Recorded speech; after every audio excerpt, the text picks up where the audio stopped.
The clock strikes 12, I step into the haze. Whispers call me from 1,000 graves. Shadows dance in corners out of sight. I chase the unknown deep into the night. I hunt the fear you dare not face. In the darkness I embrace the trace. The dead, they speak their secrets shown. Welcome to the bizarre and the unknown.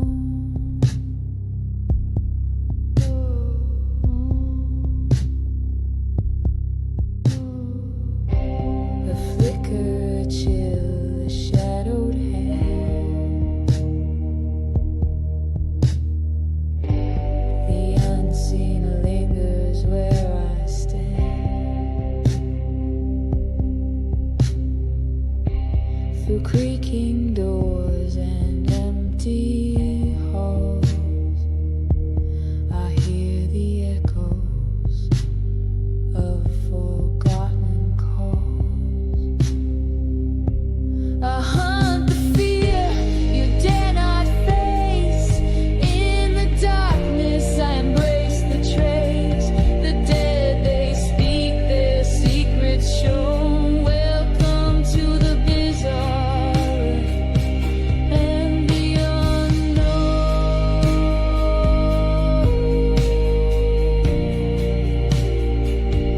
And the unknown.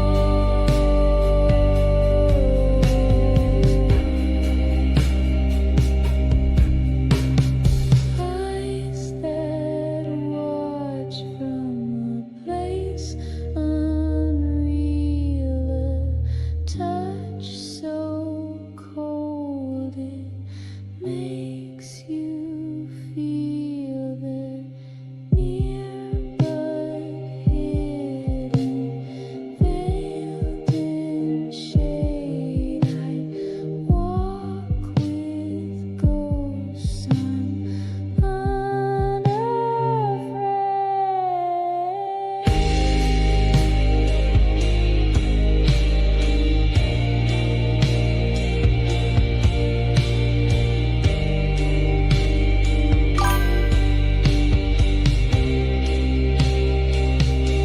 I hunt the fear you dare not face. In the darkness I embrace the trace. The dead, they speak their secrets shown. Welcome to the bizarre and the unknown.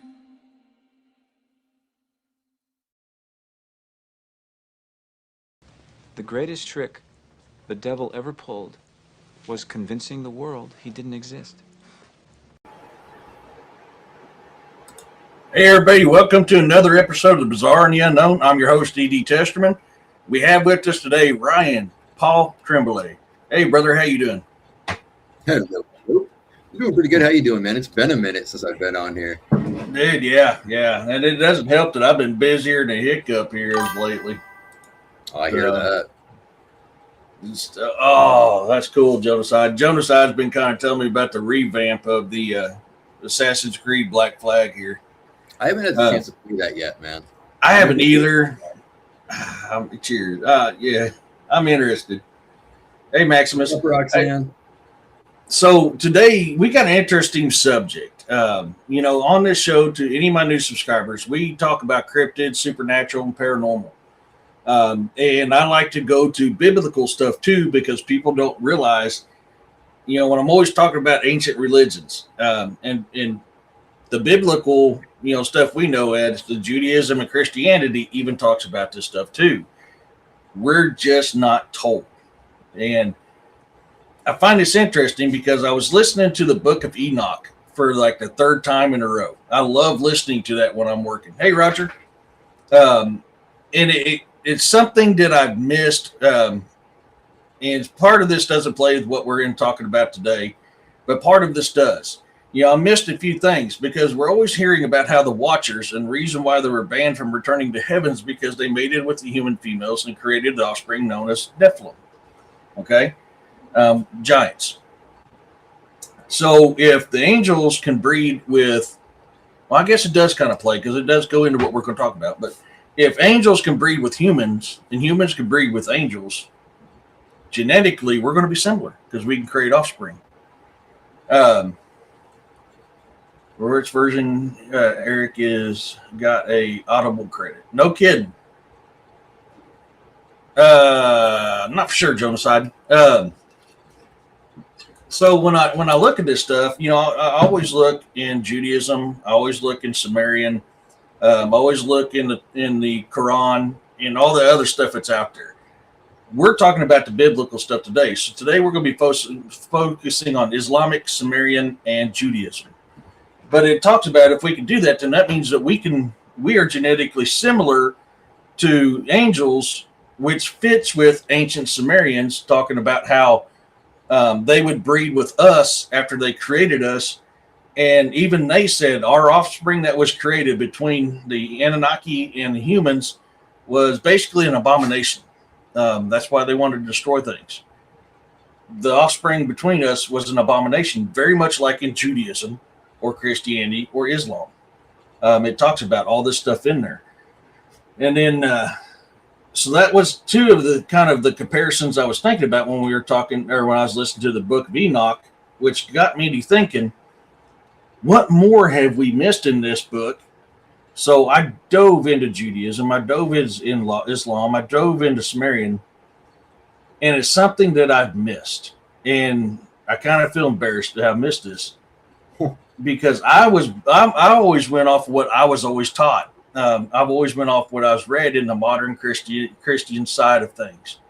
Folks, the characters in the Bible that we were told, before I go too far in that, I got a question for you. Do you think they were like us, but maybe a little shorter? Or what do you think these characters of the Bible are? I want to see what people think on this. And your opinion, Ryan, what do you think? Were we told wrong? I think, yeah. I mean, historically, we have, that long chain of being told incorrect information, dude. Mm-hmm. That's just the way that it goes. They become kind of watered down and people transform it to make it more acceptable. And so, yeah, we're taught wrong all the time. Mm-hmm. And we're told lies a lot, too, which is kind of sad. But we start believing those lies as we grow older. But then we learn, wait a minute, this isn't right. We start looking into it for ourselves. Yeah. Maximus, that's a good point right there. He says, yeah, though I still think the Nephilim aren't the only source of cryptids or other beings that are earth-born flesh or spiritually only, or even some combination in whichever state. That is actually a very good point. And if you actually on that though, because I honestly don't agree with Bigfoot and Dogman being Nephilim. I really don't. I think there's a lot more going on, and I think we're just kind of labeling like with the easy. Yeah. Because I mean, if you say that they're Nephilim, it's an easy answer. Okay, right. If you're like, okay, yeah, they were created in this fashion, and that's why they're here, and that kind of solves the mystery for some people. But for me, it doesn't answer any questions. Well, and the term Nephilim only comes from Judaism. It talks about the giants in Judaism. That's where the term Nephilim comes from. Yes. Every culture has a different name for them. Now, do I believe that it's possible that Bigfoot could be a type of giant? Possibly. I mean, they are larger. Or is it like a show I had a year ago where they're the last remnants of Neanderthal, especially after this new scientific study that shows Neanderthal was not only bigger, height-wise, but they were broader and a lot more hairier and a lot more aggressive than the historians of the past believed. Yeah, this is true. I mean, I lean into that theory more than the Nephilim theory. Mm-hmm. I mean, it's not like they're giants. Bigfoot aren't giants in the real technical term, No. So when we say, "Oh, they're Nephilim," it's like, well, no, because they don't even match the description of the Nephilim in the Bible. Yeah. So, well, even in Judaism, even in the Book of Enoch, even in Islamic teachings, there are different types of giants. Mm-hmm. many different types of giants. Nephilim just comes from Judaism, and that's the biggest misunderstanding that people have.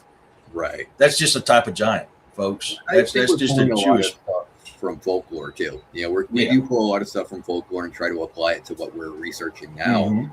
But like Jason McLean said, you know, folklore is not phenomenon. You know, it's something that we can't say is really taking place right now and going on all around us, because for the most part, it's folklore. Yeah.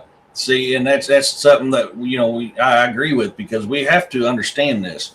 And this is, you and me have talked about this many times. Clickbait. Nephilim is a clickbait word. Correct. It draws people's attention. So, and that's why a lot of people use it, is because it draws attention. That's the newest craze, the newest fad. What they don't teach is the truth behind the Nephilim. Mm-hmm. The truth where it comes from. And that's what I like to do, is I'm not going to lie to nobody. Hey, this is what, I'm sorry, this is where it comes from. I mean, take it or leave it. It's up to you. Agreed. But, I mean, we just got to not be afraid of saying that we don't know. You know, if somebody says, hey, I need to have you answer this question, I think sometimes the answer needs to be, I don't know. I really don't know. Well, you know, and it's like I'm famous for saying, if I've got some kind of educated guess, I'll get, hey, this is my opinion from my reading, my research, or my experience. If I don't, I was like, I really don't have an educated guess on that, because I don't know much about it, but this is what I would think it would be. That's fair. And I think more people need to be that way. Agreed. I do. I think that people got to stop putting their pride before everything and just, you know, say, hey. Yeah. Well, so here's the thing about the Bigfoot in Alaska is there was a woman, an Inuit woman, that actually came forward and said that the whole thing about, you know, the killer Bigfoot in Alaska, the giant Bigfoot in Alaska, was all a hoax to create up, you know, tourism and interest in that place. So when you hear about the 15-foot tall Bigfoot, it's like, well, someone did say it was a hoax, and she did have a lot of facts to back that up. So you got to kind of second guess that. It's hard to say. I mean, until you see it with your own eyes, it's hard to say. You know, getting on a topic here, let's start off with the very beginning, and that's Adam and Eve. What was told yet in, where was that? I lost it. For all we know, Nephilim may be what was told, yet in today's times they could be more than what they were, or different. Possible, but I'm just telling you, man. Nephilim only comes from Judaism. That's where you find that word, Nephilim. Well, Judaism and Islam. So let's start off with Adam and Eve. Like many of you, we're taught Adam and Eve, first humans. I've always said I don't agree with Adam and Eve being the first humans, because it says it so clearly in the Torah. It says it so clearly in the modern day Bible that when Cain slain Abel, he went to the city Nod to find a wife. That would mean there was more humanoids on this planet before Adam and Eve. When I was younger, I always thought, okay, Adam and Eve was the first ones with a soul, okay, or free will, however you want to put it. That was always my beliefs until I got older. The more I read into this, the more I got thinking, I think they were the ones with the DNA of the creator. First ones made with that type of DNA. And that fits in with ancients, with ancient text all over the world of all different types of people. It fits with that very closely. And I don't know if I can wrap my head around a 15-foot tall squash. No kidding. I mean, 12 is a big bruiser. 12 is a bruiser. Now, there's been many reports of a 12-footer. 12 is a big bruiser. I've always thought about that also. Where did the other humans come from? Exactly. And so whenever, me and Williams talked about this many times. I think when all these other, ancient, our ancestors, all the ones that talked about taking the clay or the mud or the dirt of the earth or the dust or from the earth, many cultures describe it this way. And they either breathe life into it or they put their DNA into it to create humans. I think they were taking the life forms that was here. That was the clay. That was the mud. That was the dust. That was the earth. I think that's what it was talking about, and mixed their DNA, which would fit with all the Adam and Eve stories out there. Adam and Eve is just not, see, that's the misunderstanding. Adam and Eve is not specific to Judaism. It's not specific to Christianity. It's not specific to Islam. Every culture has an Adam and Eve story. And a lot of times the names are very similar. Elements that create them are very similar, which was what I've always talked about for a long time. Before the fall of Tower of Babel, we spoke the same, thought the same, worshiped the same, and everything. When the tower fell, God split the people and split the tongue. And I believe that's where the basis of it came from, which the oldest text of this stuff is ancient Sumerian. We have to remember, too, though, that the Bible has been rewritten time and time again, and it's been mistranslated as well. So, I think a lot of the lingo was misinterpreted. Yep. Jonaside says, I still think Adam and Eve were the first Hebrews, so Cain get a wife just wasn't Jewish. I can see that as being a good plausibility, Jonaside. I really can. Yeah. And, we're going to see here, you guys have heard me many times talk about how the ancient Hebrews came from Samaria. And that's why if you study the ancient Sumerian, you study the Old Testament, it's very similar. We're going to see that here today as well. So Adam and Eve, like many of you, I believe, I was always taught and I was always understanding they were like us. They were somewhere between the 5 foot, 6 foot range. I think back in the end times, they said that, we were told that the Hebrews were between 5'2", 5'4". If memory serves me correctly, it's been a while since I've read that. But how correct were they? Or how wrong were they? So let's look into that today. Islamic tradition, the Hadith. There is an authentic Hadith, which means recorded in the Shahith al-Bukhari, stated that God created Adam 60 cubits tall, which is approximately 90 to 104 foot, according to these texts. Now, I've always said that, hey, I found this deal where Adam and Eve were, between, 35, 45 foot tall. Well, that's because I wasn't thinking. That was actually cubics and not feet. So that's where I was mistaken on that. According to text, human beings have progressively decreased in height since, which is something that a lot of us has discussed for a very long time. Hey, Scott. Often estimating Adam and Eve to be around 14 to 15 foot tall. Other theory, decreased in height since. Christianity and biblical interpretations, the Bible is silent on Adam's exact height, but some interpretations suggest early humans were much larger, often estimating Adam and Eve to be around 14 to 15 foot tall. Other theories suggest peak human from Adam around 6'6" to Eve slightly shorter. Before the fall, historical academics estimate in 1718, French savant Hérion calculated Adam to be 126 foot tall and Eve to be 118 foot tall, while Talmudic legend sometimes describes Adam as stretching from one end of this earth to the other. So this is something I want to, yeah, I mean, dude, which, with that one, which one was that one? The earlier interpretations, when they said they didn't describe it, but roughly put them at 14 to 15 foot, that was the first time I've seen that. So I could have missed that in my earlier research. So what you're telling me, though, is biology screwed me out of a great height yet again. Yeah. Yeah. Well, me too. I'm only 69 inches, man. I'm 5'9". I'm taller than you then? That's yeah. I'm 5'9", man. Yeah. Oh, okay. But yes, Scott, it would take a lot of groceries, which we have so much petrified evidence, and it talks about it in every single ancient culture, how vegetation was much larger back in the ancient times, and the oxygen was way more pure, which would allow for the massive growth and these massive megaflora and the megafauna. Exactly. I mean, think about it.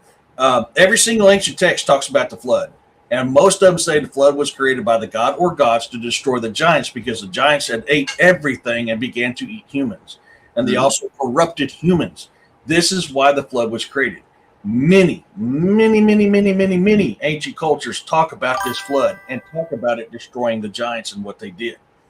So during this time, with them being that big, would absolutely we would have vegetation or sun and oxygen to support people of this height. Exactly, Scott. Yes. Think about that, though. I mean, there was literal giants, like giant, like Godzilla-sized giants running around. Yeah, Roxanne, you.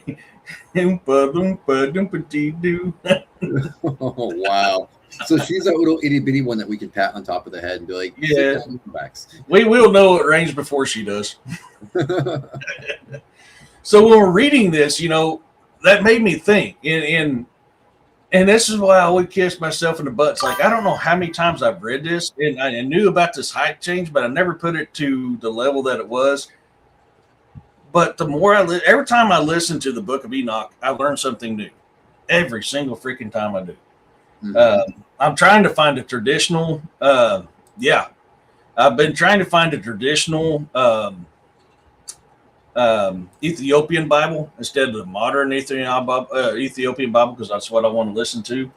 But he talks about these giants in here, and there's even a book of giants, and they talk about this stuff, and they say this very same thing. They even talk about, if I remember correctly, I have to listen to it again.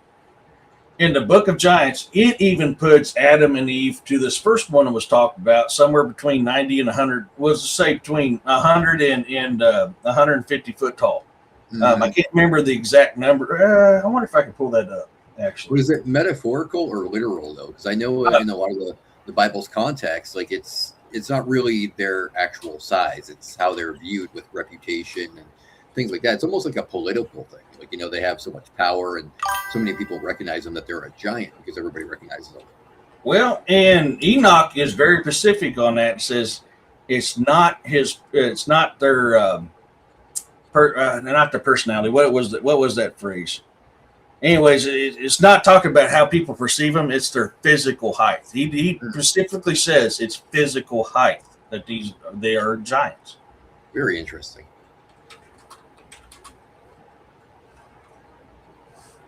I got the book handy, but it'll take me forever to look it up. So that's why I'm going to try to do a quick search on it.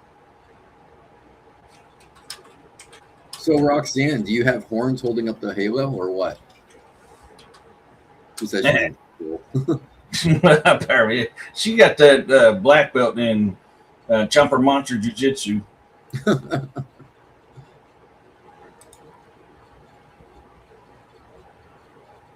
Says, would you wrong one. It says the Book of Enoch doesn't state how. I remember them talking about Adam and Eve's height. How does it saying it doesn't state that?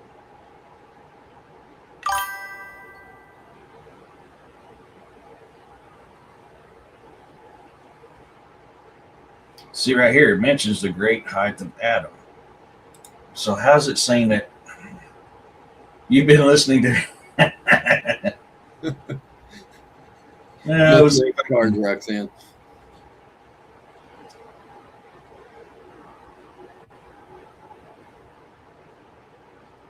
Okay, so 55. So okay, it's saying between 90 and 104 foot tall, much like the Sabah does. If we were that gigantic, though, where are their remains? Well, that's the thing, like a lot of people will tell you, because it says it in a lot of ancient texts that it doesn't talk about Eve's, it talks about Adam's. Adam's remains was put on the ark. And when Noah was to restart civilization, he was supposed to rebury Adam. It never said anything about Eve. So I don't know if Eve's remains were put there as well, because Noah comes from the bloodline of Adam and Eve. Right. So does Moses. So does Christ. So does King David. A lot of these have their bloodline that's traced back to Adam and Eve. Poor Eve. Everybody forgets about the McRib. Yeah, no kidding. The McRib is back. So that could be the reason why we can't find it, because yes, there we found a plausible place where the ark had been, which fits everything in biblical text. And they did find a massive grave there, which they suggest could be Adam's grave, which puts him right around the height of what these things are talking about. But it's all been blackballed ever since. I haven't seen any more on it since they started talking about their discovery. If I remember right, that was found in the Alps, if I remember correctly. Okay, interesting. I can find it again. So that could be why we can't find the remains, because wherever Noah buried the remains, he never wrote it down. Okay, all right. And through time, because it wasn't covered up by the mud like the dinosaurs were, like the giants were, like all these other things were, you wouldn't have fossilization. Well, yes and no. I mean, water is needed in the fossilization. So with there being a big flood, the Great Flood, you would think that we'd find more evidence of these Nephilim and giants and whatnot. Oh, yeah. We need the water. You know, like that's how things get fossilized more often, like fish. Yeah, and I've watery conditions. I've done a show called, one of my first shows called, if it was either my first show or second show, was called Stone Giants. And I did that for a reason, because it talks about how the flood covered everything in mud, and the dead remains in mud. And you'll go through the world and you'll find these giant humans and these giant animals that obviously were not carved. That was the things that was destroyed by the flood. Okay. So there would be exactly what you're talking about, because it was covered with mud and water during the flood. Hey, little Twisted. What's up, Twisted? So, all that stuff was covered, which would cause fossilization. But with Adam, once the waters had receded, he's not going to be covered in that because it's receded. So therefore, his remains may not have been fossilized. Or if it was, we're not being told about it. Valid point. So, but you have to go back and look at it. It's like my first or second show I did. It's called Stone Giants, and I did that for a reason, because I've done a couple shows on it. Because there's places all over the world. Hey, Arlen. What's up, Arlen? That has these humanoid features and very human-looking features, along with animals that are stone, and there's no chisel marks. That's fossilized remains from the flood. Yeah. I mean, those are definitely out there, yes. So, being we're talking about Noah, because that does tie into with Adam and Eve. It says that the Bible and historical texts do not record Noah's physical height, and standard human stature for ancient Near East was similar today. Claims that Noah was a giant, i.e., 10 to 12 foot tall. Stem from post-biblical folklore and misinterpretation, not the canonical text. That goes into what we was talking about before. There was decline in height, and we was reading that in the Sahih al-Bukhari, if I'm saying that right, which is Islamic. The hadith, where they talk about we were tall and then we started decreasing in height. So if Adam and Eve was at the 90 to 104 foot range, I can see Noah being 10 to 12 foot tall. That's still huge. That is huge. That's a very massive being. Yeah. So when we're reading this, we have to consider this. Now, I'm not saying this. None of what I'm saying is fact. I'm just reading ancient text, telling you what ancient text says. And reason why I've always had this theory is because of these ancient texts. Now, it's like I say all the time. Myths and legends have a kernel of truth to them. Now, this is a little bit more than myth and legend. I'll give you that. But even this, because of modern interpretation, there's a lot of misinterpretations done. And we're finding that more and more every single day. Every single day, we're finding more and more, hey, we was wrong when we originally ciphered this. A lot of it comes from the wording too. That's the ironic part. Is like we're supposed to be so smart these days, but we misunderstand Old English and all these other older words because we just don't know what they mean. Yeah. Well, I mean, a prime example here is in ancient Sumerian, they don't directly talk about Adam and Eve, okay, in ancient Sumerian. But their oldest myths about the creation of mankind, heavily influenced by biblical narrative, the Sumerian text, the god Enki and the goddess Ninti created first humans from the clay and the blood of a slain god. This is kind of what we was talking about earlier. The Sumerian epic anyways. Oh, thank you, Roxanne, for the silver star. I'm nuts. Hey, Monisha. I'll get to your comment in just a second, Arlen. The Sumerian Arthur details how the gods created humans by mixing the clay and the blood of a slain deity. Eve, being created from Adam's rib, is widely believed to stem from a linguistic pun in Sumerian. The goddess Ninti was created to heal Enki's sick rib.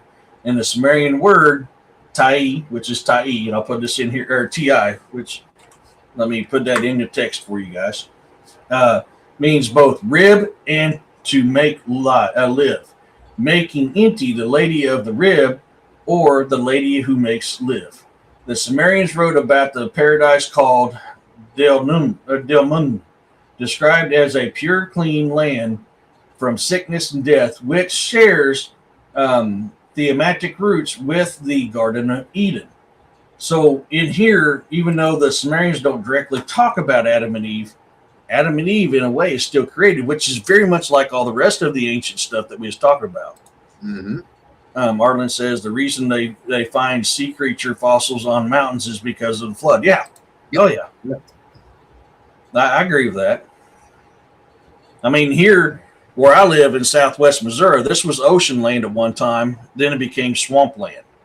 So we have a lot of aquatic fossils because, well, we was underwater back in. Believe it or not, we actually have a place that's got aquatic fossils. Not too far from where I live, there's a fossilized coral reef they can go and dig at. Mm-hmm. Heck yeah. I'm in the Ozark Mountains was the tallest mountain ranges in the world. So, I mean, there would be reason why part of it could have been underwater during this time. And that's why we found it there too. But the flood would fit in with that as well. I mean, if you follow science, at one point, everything was underwater at one point, and then land became land. It took time, but it happened. Well, that's the funny thing too, because scientists will tell you that the flood, they don't believe in the flood theory. But every archaeological study in the world, around the world, there's not a single place around this world that does not have the exact same archaeological study. We'll tell you, hey, Kyle, we'll tell you that this earth was covered in water at one time. Yeah. That's the flood, folks. How much clearer can you get? Include religion, so you know that, dude. Oh, you yeah. Pass it over and say, oh, no. There was another reason that everything was covered in water. Yeah. I mean, and that's why I always tell people I'm not a mainstream science guy. I'm a true science guy. I'm not a mainstream science guy because mainstream science is paid to make you think something different. I'm not a fan of it. So we dive into some more of the ancient Sumerians. It actually talks about Noah too. So I want to kick this one off before we get to the other one. In Sumerian mythology, Noah is known as, and I'm going to mess this up, folks. I'm a hillbilly from Missouri. Zeus or let me type this in here because I am going to butcher the holy living crap out of this. Where did I leave off here? Okay, it's you.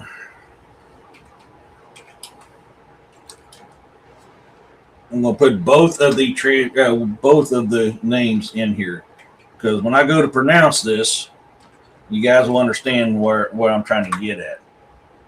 And devil guy, I'm more of a science as a devil guy. Mainstream science, I would absolutely agree with you on that. Yes, mainstream soaps. I'll pop that back up here in a second. Mainstream science, I would actually, yes, agree with you on that. You mean water? You mean water equals flood? Who knew? Yeah, I know. And that's the same thing. Like when I was in college studying this stuff too, I was kind of blessed. I had a couple teachers in college that did not teach mainstream science or mainstream anything really. And I was blessed that, even in the, what was that class? I think it was my social or my soil studies class. Even he says science, mainstream science can't deny what science actually proves. And the world was covered in a flood at one time. Mainstream science also screws itself over sometimes. Yeah. Yeah. Noah is known as Zeus Surda or Arthosis. Recorded in the Urdu Genesis, he is described as a pious, humble king of Surpak, who is warned by the water god Enki about a great flood sent by the gods to destroy humanity. We're seeing a similarity right there again. I missed something here. Scientists said for years that the Colorado River carved the Grand Canyon over many years, but after St. Helens eruption, they found the river nearby that created the same result as they.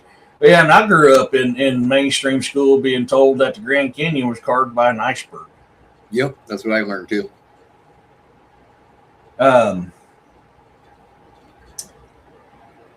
So in further on in the readings, it says it talks about the ship, and it says Noah was to build. I want to say Noah because it's easier for me to pronounce that. Noah is to build a massive boat, often described as a round circle, to save his family and animals. The flood, a devastating deluge, wipes out the rest of humanity. The aftermath is Moses releases birds to find dry land, lands on the mountain, and offers animal sacrifices to the gods. This is all ancient Sumerian, and this is almost word to word for in Judaism and modern day Christianity. As a reward, as the 10th Antediluvian king is granted immortality by the gods. And this is something I want to kind of mention too. I don't think I've ever mentioned this before, but something I think is important because we're talking about this, folks. Let me pull this up so I can show you here.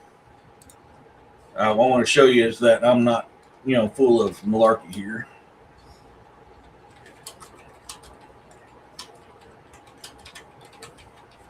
So while I'm doing this, I want to pose everybody a question.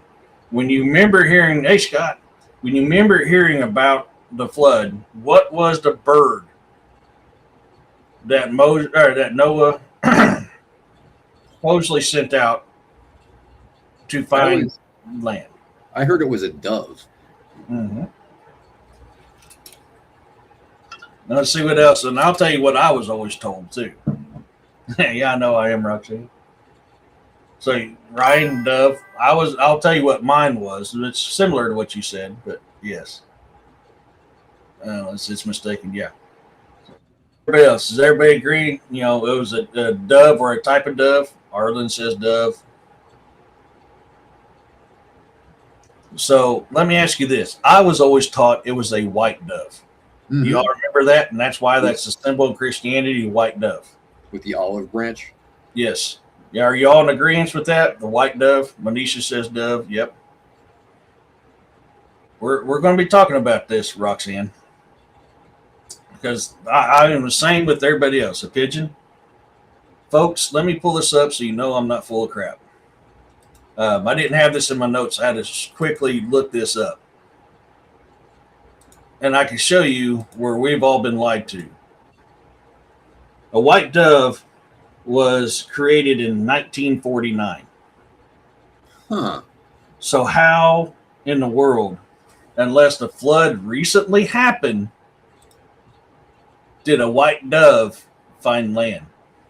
Hey, Jason. It wasn't a white dove was genetically engineered, genetically made in 1949. It wasn't a dove, folks. The black bird, crow, raven. I believe in them parts would it be a raven? Yeah, it'd be a raven back then. Yeah, it'd be a raven. Yeah, because I know crow and a raven's the same thing. They're just heights. It just depends on where they're at. But I think in that area it would have been a raven back in the Middle East, if memory serves me correctly.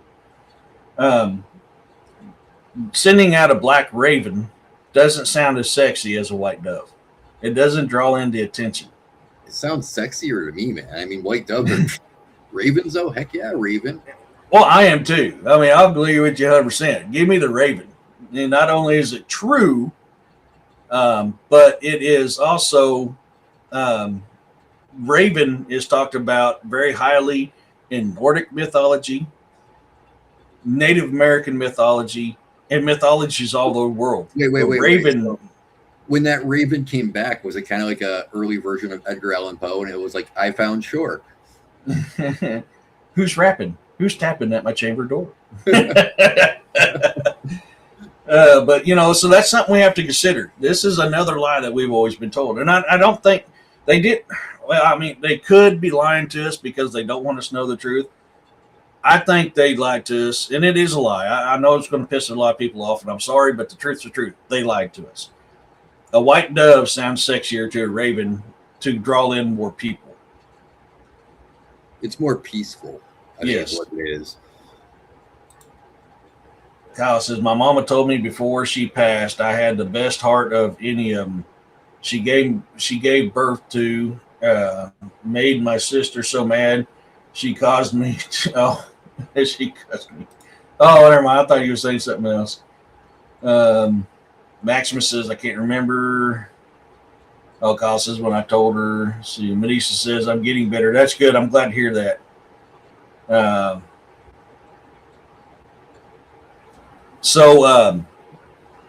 want you to keep this in mind, that even with a small thing like a bird, if they're not going to tell us the truth about it, what else are they hiding? That's why we're kind of talking about this. Now, these people of the Bible, I'm not sitting here saying this is true. I'm saying, yes, I kind of believe in it. Both is the crow family. Yes, Maximus. Yep. Magpie as well. Yeah, yes, correct. Magpie is in the crow family. We have another type of crow here. It's got a red dot on its wing. I can't remember what it's called. But this is all historical documentations that we're talking about. Then that brings up the question: where did the white dove come from? Where did the white dove come from to represent the Holy Spirit? It sounds sexy. I believe Catholicism was the first one to mention the white dove. I don't think it was just the sexiness, though. I think because a white dove is more pure than a raven. Yeah. So with it's supposed to be purity. It's supposed to be pure and untouched. So they chose the white dove. We're always taught that white means pure, black means evil. But if you study ancient religions, that's not always the case. Black is a very good color too. Yeah, black was a positive color. It's modern day culture that turned black into the evil color. It was when Catholicism started turning everybody away from it. I hate this term. I really hate this freaking term. But paganism. Mm-hmm.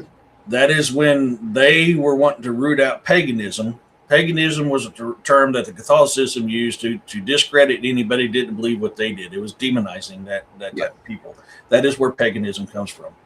Mm-hmm.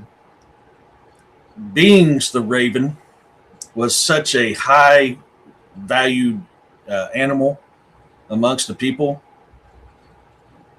White dove sounds better. Hey, we got something better than that. White means purity. Look, we got a white dove.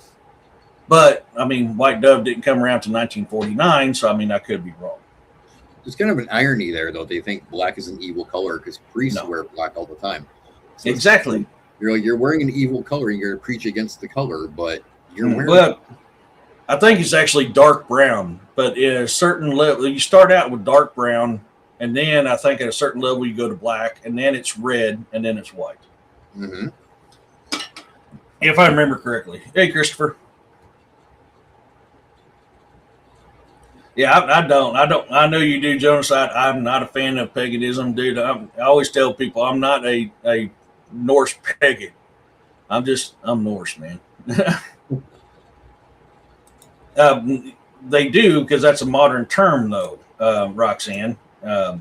White doves were not created until 1949, so it's modern. Well, the imagery of a white dove was created in 1949, but white doves were around before then. Yeah. I think a dove is another story. Yeah, doves were, just not the white ones. A lot of your doves is very similar to what we have. They're gray and white. Like our turtle doves, we got turtle doves. And yeah, they are gray and white, but they have more white than they do gray. In some areas, your doves will be gray with green and white. There was different times. I'm talking about an actual pure white dove. That wasn't created until around 1949. Yeah, Maximus, I agree with you. Colors aren't good or bad. It's all intention. It's what you're doing it for. I mean, white could be evil if you're using it the wrong way, or whatever. So. Oh yeah, I mean, and evil things love to take something to draw you in. They can take a color and make it bad. It was like that clip said, "What's the greatest lie they ever told? That he doesn't exist." They use good to bring you in for bad. Yep. Evil is very well known for doing that type of stuff. So before we get on to some more on this other one, and some more that we don't have the notes on right now, because I deleted my email, so I found one of them, which has got these. I haven't found the email on the others yet. I'm still looking. What's your guys' thought on this? Do you believe that these this old hadith and this old Judaism and the old Sumerian text talking about these people of the Bible being giant size, you think it's possible? I'm kind of curious what you all think in the chat, and as you with yours, Ryan, as well. I mean, it's definitely possible.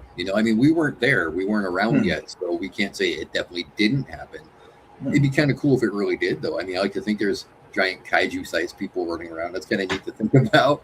It's also a good thing you're not that size anymore. Could you imagine what our world would be like if we were still that size? Yeah. No, Roxanne. Yeah, I lost my notes. I accidentally deleted them. I found one of them. But yeah, I accidentally deleted them. Yeah, I mean, I agree. Like me was talking about backstage. Not only does Judaism and the modern day Bible talk about these things, but other cultures talk about these as well. They talk about the Leviathans and the behemoths. Yeah, absolutely do. I mean, I agree with what you said. I think the behemoths were dinosaurs. I really do. If you think about it, God doesn't do anything by accident, okay? So if humans were that large back in those days, it would explain the megaflora, the megafauna, why everything was so much bigger, because everything needed to be bigger to support the life he created. So if you look at it that way, you can't really say it wasn't possible, but... Yeah, thank you, Jason. Yeah, no, I mean, I agree with you, because I've always said this. The term dinosaur was coined in 1864. Yes, they were dragons before that. Exactly. So, and when you're talking about, yeah, angel my ass, Halo's hung up by horns. If you Roxanne, how dare you, bro? For shame. For shame. She's starting trouble. I'm going to cry. I'm going to go cry in the cat. But like in Mesoamerica, you look at their pyramids down in Mesoamerica, they have carvings of dinosaurs, and humans hunting them, humans working with them, humans riding them. And I've always, since I was knee high to a grasshopper's ass, I've always said this, and yes, my history teachers didn't like it. I never believed that the asteroid destroyed the dinosaurs. I never believed that. We have too many things alive now that was alive during the time of the dinosaurs. I'll tell you, my firm belief is the human bacteria, much like it did with the woolly mammoth, and hunting is what led to the end of the dinosaurs. I'd agree with that. That makes sense. And on that dragon topic, though, if you think about it, there wasn't just one type of dragon either. You had the worm, the wyvern, all these different kinds, so they were kind of describing dinosaurs. They really were. And I forgot what culture it was, but they had what was called the dragon turtle. Okay, now if you think about the description where they're saying it was had a short neck, 4 limbs, a long tail, and had armor all over its body, think Kiliosaur. Yep, I'm about ready to pull up an image of that now. So there were civilizations that were seeing dinosaurs long after they were supposed to be extinct. You're talking about this dude right here, I do believe. Because as soon as you said that, this is exactly where my mind went.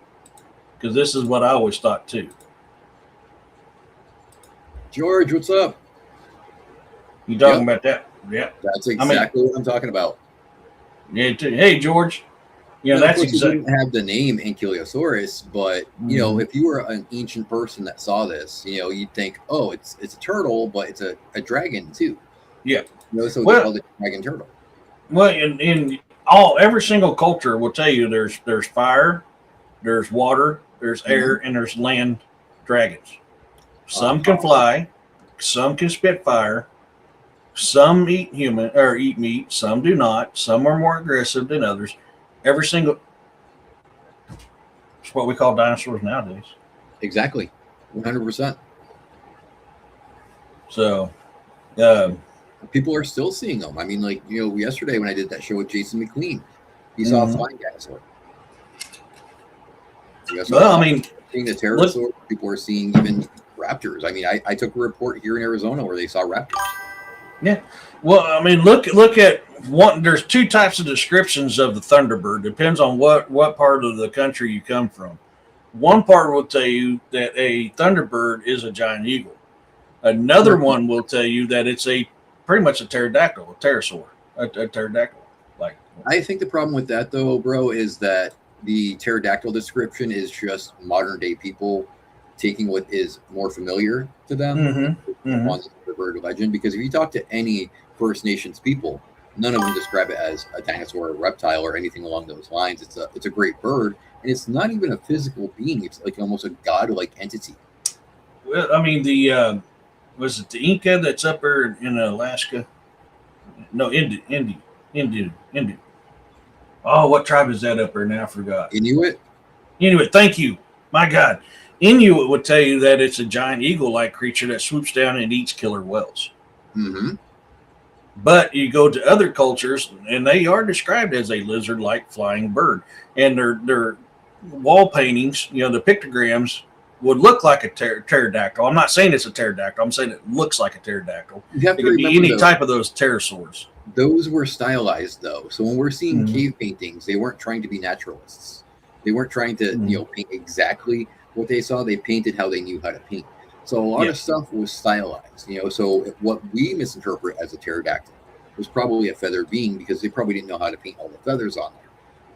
You know, and if you look at bird though, because that's a very sacred being. I think modern culture has really lost the meaning of that one. If you actually look at like modern, you know, more modern fossils, you know, like newer fossils, most of what we call dinosaurs nowadays had feathers on them. Yeah.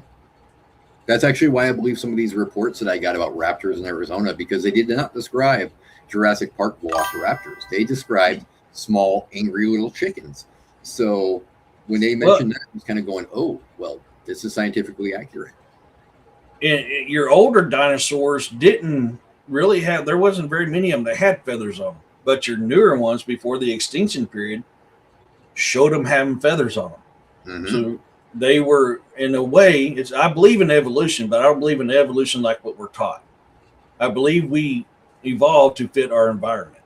And it usually takes 5 to 6 generations to completely evolve, but you'll start seeing it in about 3 to 4 generations. You'll start seeing that evolving to the modern environment. Us humans do the very same thing.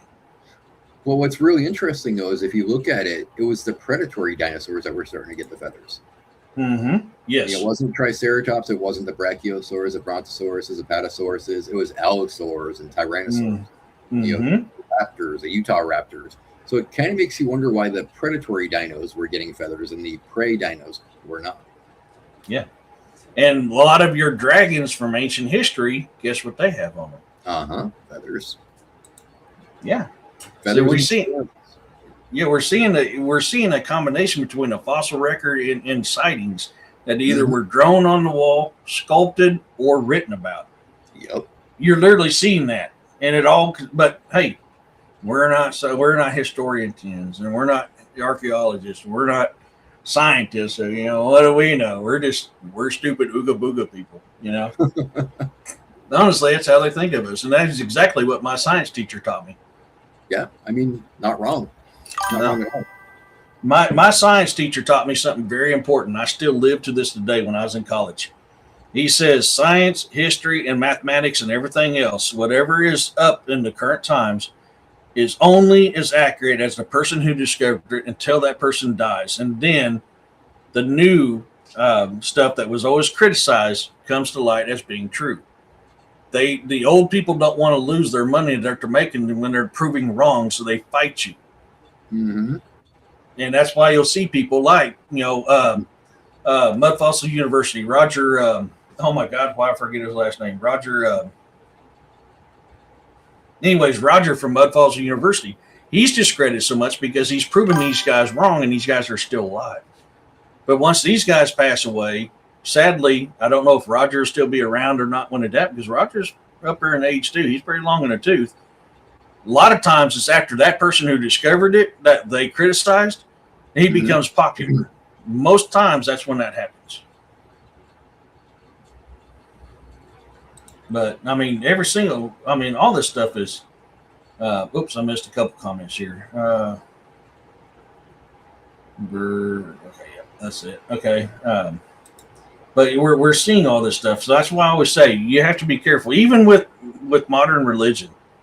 The religion period. That's why I'm not a religious person. I'm a spiritual person. I don't like religion. Religion is corrupted by the person who's got the loudest voice. Yep. And we see that throughout the world. It's not just the United States. That's throughout the world. And that's why I'm not. Thank you, Roxanne. Yes. Did I miss a question? I'm glad you said that, Roxanne. Did I miss a question? Yeah, and Roxanne brought up the Purple People Eater. Thanks a lot, Roxanne. That song's gonna be stuck in my head all day now. Poor Shane. But anyways, so another one that we're Maximus has a question. Okay, sorry, Maximus. Let me look here. Hey, I see him asking you a question. Let's see, a bird or a flying creature with a horn or feathered points on top or in the back of their heads. That's not it. Georgia has an encounter. Yep, I put that up there. Another flying dinosaur. So, which question did you have, Maximus? Because I don't see one that's an actual question, and I know I put most of them up there. The only question I see is what he's asking you. And that's Roxanne, like peacock feathers? Yeah, I'm not seeing any questions either. Okay, good. I just want to make sure I didn't miss none. If I did, put it up there, put it in all caps. That way it's easier for me to capture. You're not missing out. I'm not seeing it either. So you're okay. Good. Good deal. So like these others, another one we're going to talk about that's very famous is Moses. Now, Moses is also talked about in ancient Sumerian in a way. In the Talmudic mid-Sharic interpretations, according to the Talmud, Berkahat 54b and Bek Horat 44ab, Moses was described as standing 10 amat, which is cubics. In the Hebrew way, it's cubics. Standing 10 amat tall, depending on the cubic measurement used. This was something else I forgot to talk about in the beginning show, and I apologize, guys. Cubics back in these times is totally different than the cubics we know now. I believe we're on the new one is like the royal cubic, or it was the old one. I can't remember which one's which. The modern cubic is completely different than the ancient cubic. So we have to keep this in consideration here. Depending on the cubic measurement used. This would make him physically imposing, with some interpretations putting him at around 15 foot tall in height. And this is something I was talking about earlier. Enoch specifically says this. He will not only be tall in status, but tall, or he will also be physically tall with white hair and a white beard. And Moses was said, I'm sorry, Noah. I'm sorry, Noah was going to be, tall, physically tall, not just stature wise, but physically tall as well, with white hair and a white beard.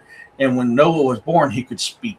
He was always already praising God at birth, which caused his father to fear that an angel had bred his wife and not him, which led him to go to his father Enoch to make sure that Noah was actually his child. Interesting. But how stupid was the Pharaoh, though? Why would you oppose Moses when he's that huge? No, I'm sorry. That was Noah, not Moses. That's why I had to correct myself. This is when Enoch was talking about Noah and the flood. I meant to say that, and I got sidetracked and forgot. Oh, you're talking about the peacock feathers that you was asking Roxanne? Okay. I've seen that one.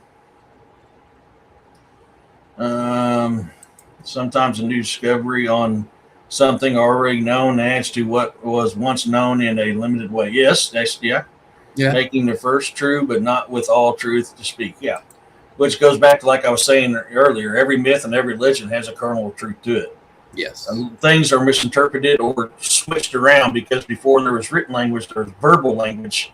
So things got twisted upon this telling of it. And things are also built upon, too, which they add more details and more events and whatnot. So it's not even the same story they heard long ago. Yeah. Yeah. I mean, you got, exactly. Hey, Corey, how's it going?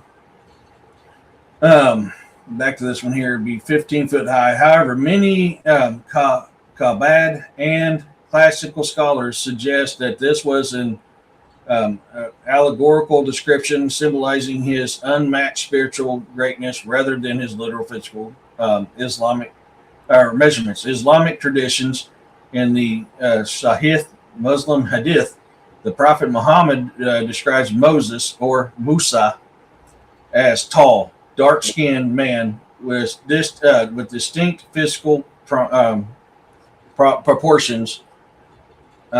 Historical and non-biblical accounts, ancient historians like the Artaponus of Alexandria describe Moses as extraordinarily tall, dignified man with long white hair. So Moses was very much described much like Noah, which makes sense because they're all from the bloodline of Adam.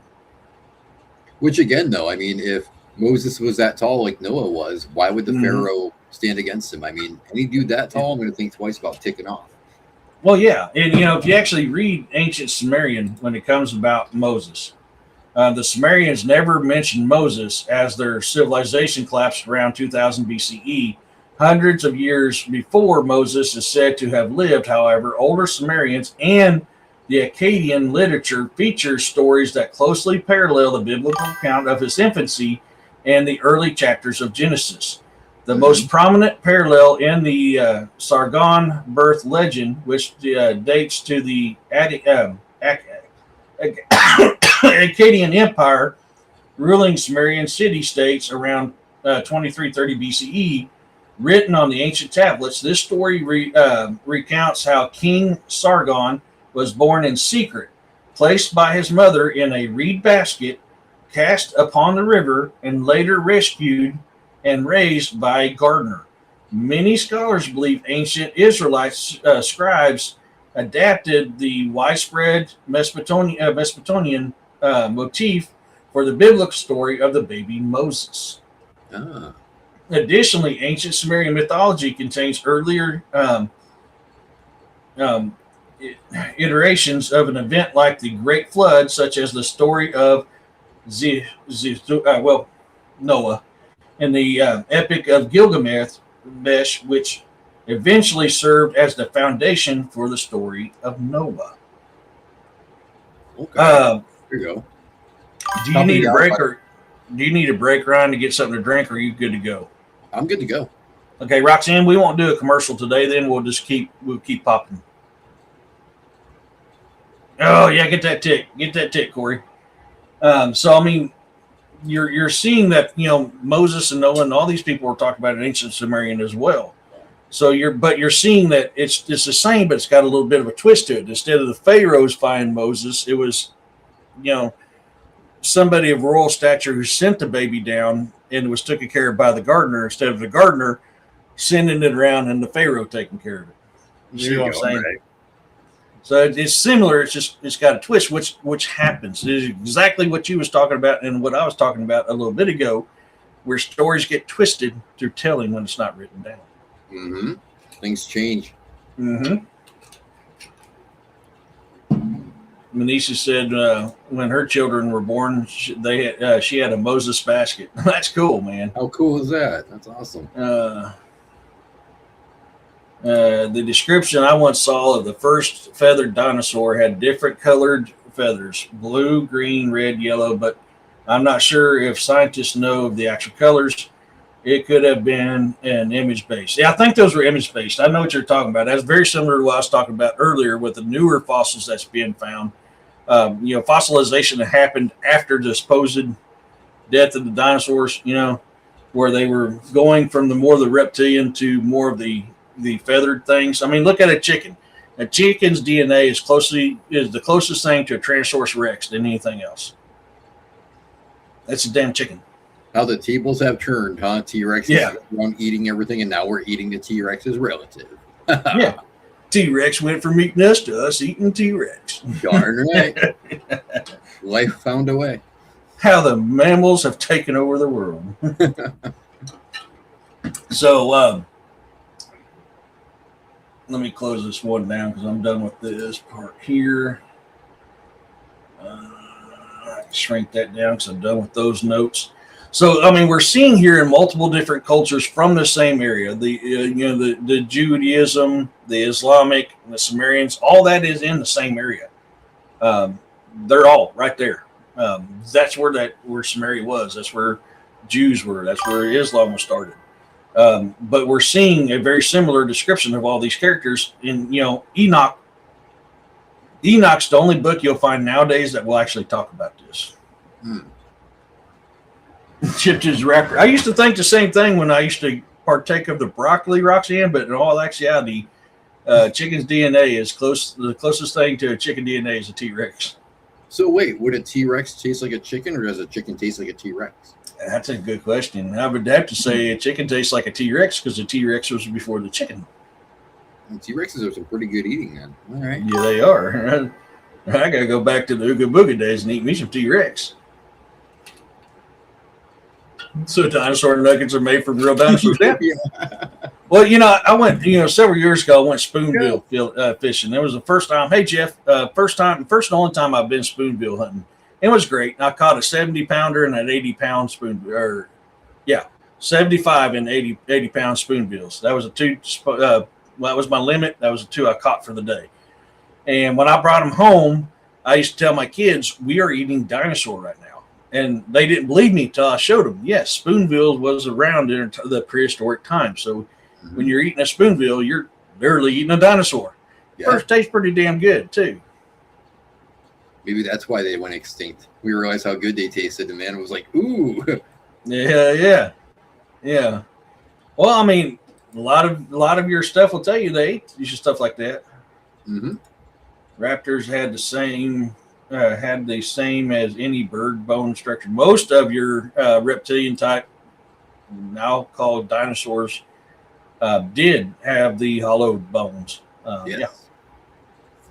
They were very bird-like. So, but yeah, so I mean, we're hearing of these, we're hearing about Adam and Eve. We're hearing about Noah and Moses and all, how they went from, 100 foot tall down to 12 foot tall. I mean, we're hearing, and it's exactly what was described in there. And I believe Enoch even says the same thing, that, we got shorter with time. And if memory serves me correctly, even Enoch states that in the book of Enoch, how we were giant sized and then had shrank down to what we are now. Mm-hmm. Now we're starting to see, and this is something I've brought up many times, we're starting to see us get taller. my generation was taller than the generation before me. The generation after me is taller than I am. 5'9", I'm 5'9". I was considered on the high average side of my generation. Somewhere between 5'6" and 5'9" was the average. I'm the high end of the average side of my generation. If you look back in the days of Custer, most of your Native Americans were between 5 foot and 5'4". That's only been a couple hundred years. The average then was between 5'6", 5'9". Now you're looking at 6'6" to 6'11". Yeah, is what. We're going back up. And I remember hearing that in college in my science class. My professor was talking about the same thing. And it never really stuck on me until I started reading more and more about this stuff. And I got to realizing my professor was pretty correct. Yes. The prehistoric flightless bird that was shaped like a raptor and about the same height, 14 foot, was crazy. Terror birds is terrifying. Yes. Oh, what is that? Oh my God, what is that bird in Australia? Violet bird. Cassowary. Yes, little jerks. That's what they are. What? Oh, I got to look this up now. I can tell you, every time I think about this cassowary or see something on this cassowary, I think about this prehistoric bird, and it's in that movie 10,000 BC. Yes. You know what, though? Most birds are actually really horrific if you think about it. Yeah. Because you got kind of birds that will eat animals alive. They won't even chew them. They'll just swallow them whole. Yep. Well, think about it. One time, a damn dragonfly was about 3 foot in length and was the top predator. Yep. That'd be kind of cool to see, though. So this is the bird. What was this?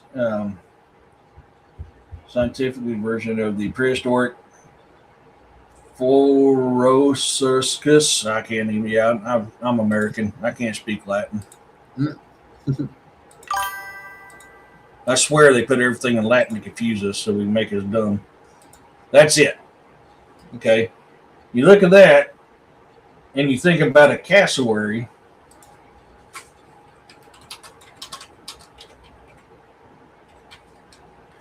They're different, but they're not that different. So, you're looking at this dude here compared to this movie illustrated one, which got the neck of a turkey. There's some similarities there. So could this be the modern version of this dude? Well, you can see turkey face in that too. Yeah. Well, you see turkey too. That's why I'm saying it. Or is the turkey a modern day version of this dude right here? But this was a top predator one time. I can't remember. Let me type that name in here. If this was in the raptor class or not, I can't remember.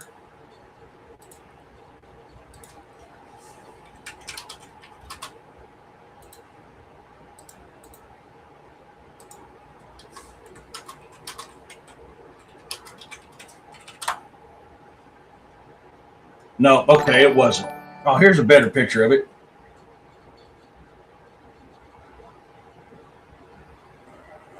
Oh, thank you for the gold coin, Manisha. You're such a sweetheart. Thank you so much. Okay, here's a better depiction of that. Here's that bird. This is going to work better than what I had before. I appreciate that gold coin very, very much. That's still horrifying, though. Yeah. So if you look at that, and you look, oh, I hit the wrong one, didn't I? Daggone it. I know I'm spelling it wrong, but it'll get close enough.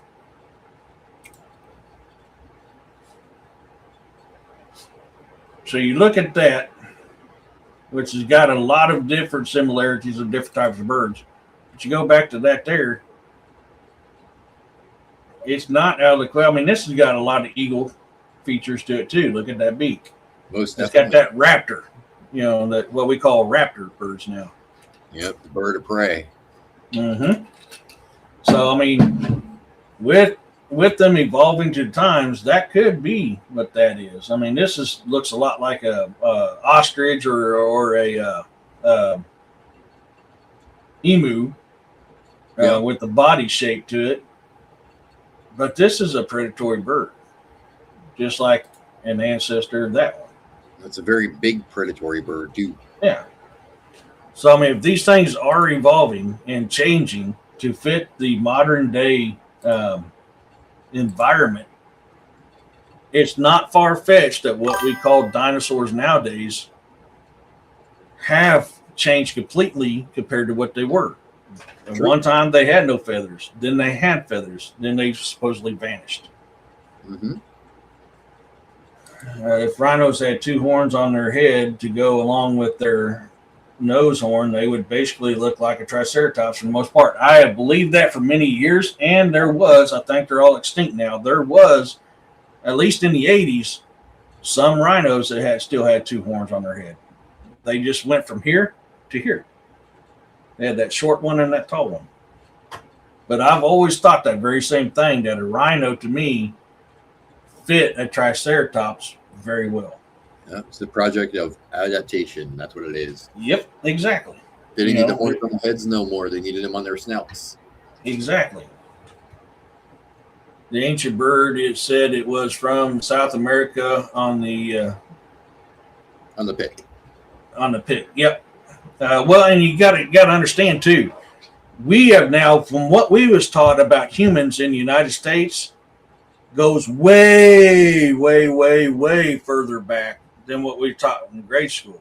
Mm-hmm. They even taught me this in college. There was actually two land masses, one on the east, one on the west.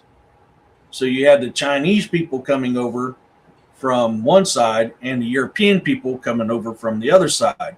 So places like Florida, Virginia, and stuff like that would have the European style.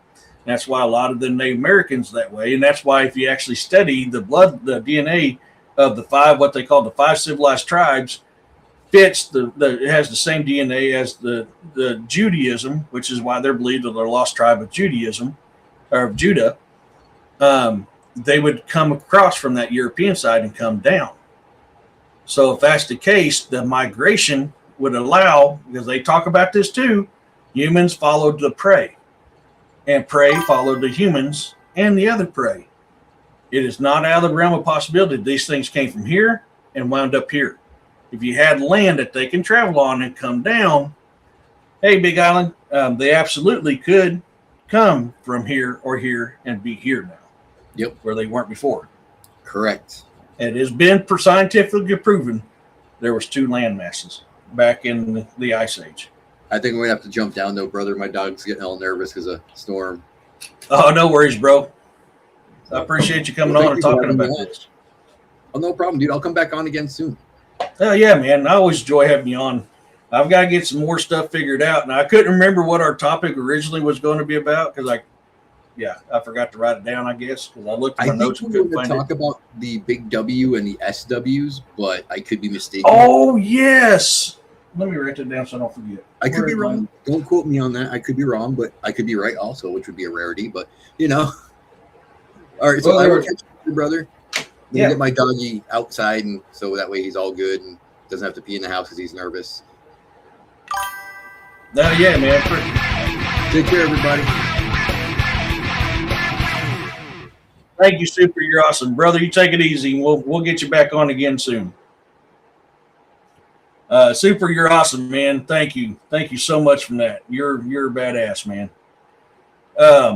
So I mean, as we're seeing this stuff here, you know, growing up I believed the same thing that many other people did.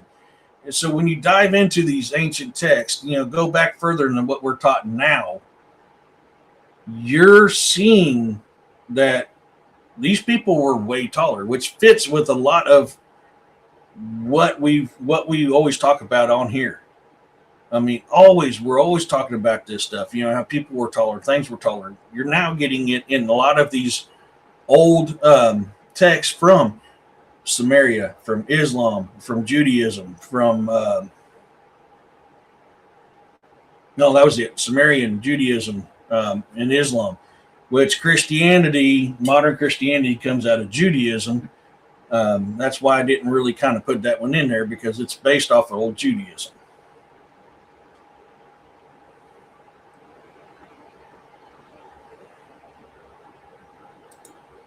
Yeah, I can see that, Maximus. I can see that. Absolutely. So, I mean, what do you guys think on that? I mean, I'd love to see what you guys think. What me and Ryan was talking about on here.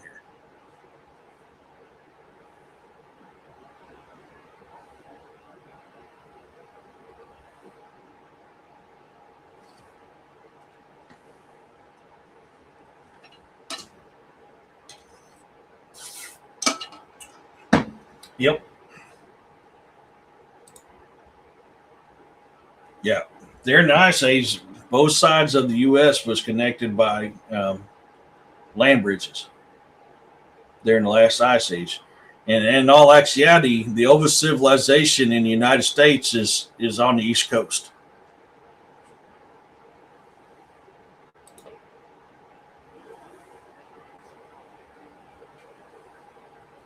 Yeah. That's why you see more European bloodline with the Native Americans on the East Coast versus the ones on the West Coast, which is more of your Asian bloodline. So I was very blessed when I was in college. I had a few, not many, but at least a few of them that didn't fit with the mainstream narrative of education. And that's why I love digging into this stuff, because you guys know how I feel. I'm not a mainstream educated person. I don't like mainstream education, mainstream science, mainstream social studies, mainstream world history, mainstream anything. I'm not a fan of it because it's fit for the time. Whoever has the loudest voice is the one that makes the money, and his theory is the theory that everybody goes off of as fact. And I know that upsets some people, and I apologize it does, but you know, it is what it is, but it's the truth. I mean, it really is. So, I mean, if you guys don't believe me about the Mesoamerican thing,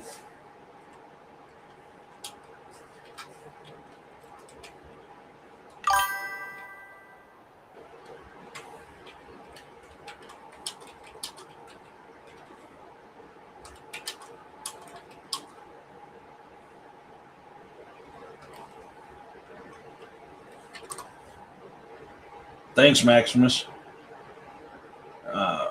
A map. A map was. Oh crap! It jumped on me again. Hold on. Ah, God dang it! Jumped on me again. Quit jerking around on me.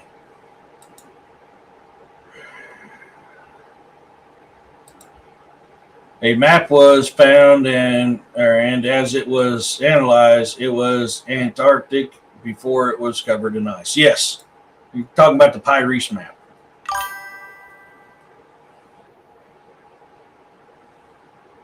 Yes, and there's still there's stories that come out of them areas. Hey, cool.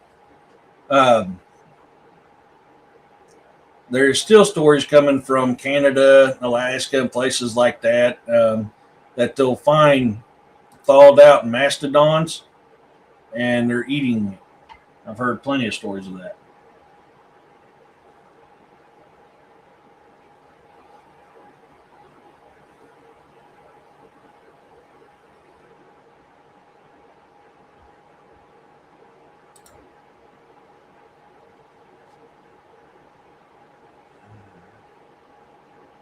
Yeah, ecostones. That's what I was trying to think of.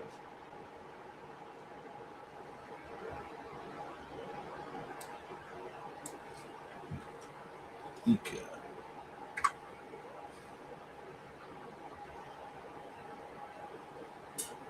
Where's the image of that? So these are the stones.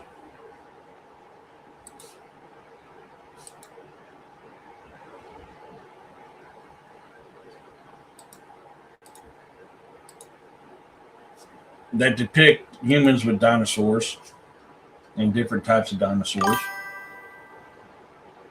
These are the stones. And I'm trying to get the pyramid one pulled up. Um,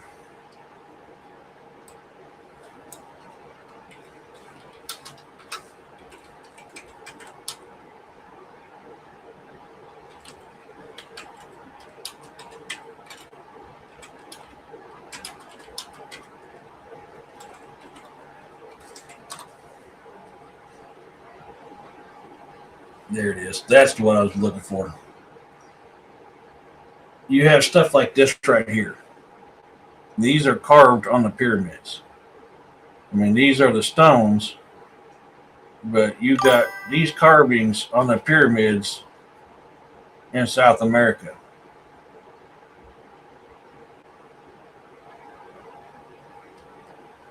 And they have them of brontosauruses, and they have them of T Rexes and stuff like this. But this is just but a couple.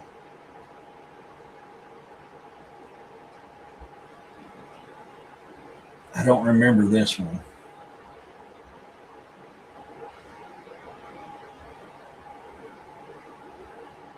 There's some more dinosaurs on some ancient artwork. I can't find that one that I was wanting.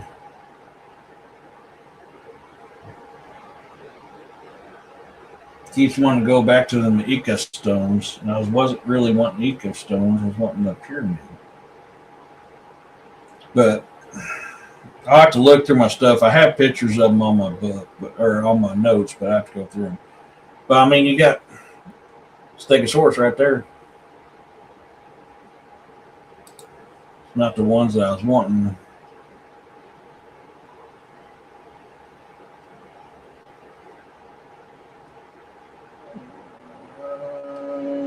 Where did it go? Where did it go?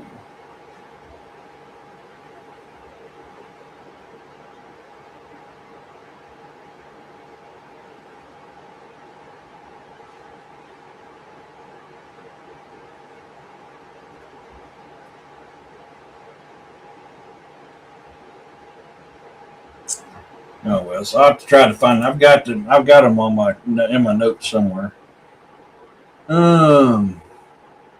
Most of the meat isn't safe. A team is trying to get mammoth DNA. They want to put it in an elephant egg to see if they can. They've already been doing that. They're supposed to be released the same as the Smilodon. It's supposed to be released into the Serengeti area. What is that place in Russia? Is it the Sahara? Or is it not? What is that?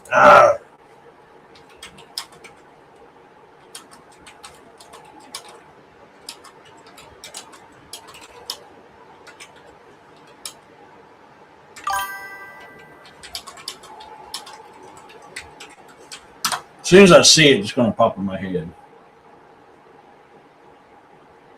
Siberia. Yes, Roxanne, thank you. Yeah. I found it about the time you said it. They're supposed to be released into Siberia. But if you hear stories of the native people up in Canada and Alaska and above them areas, people who still live in the Arctic Circle area, they tell you now that there's still mammoth walking in them areas to this day. In fact, my favorite author of all time, Louis L'Amour, in his very first or his second book, I can't remember which one, talks about him unaliving one because it charged after him and his wife and his children.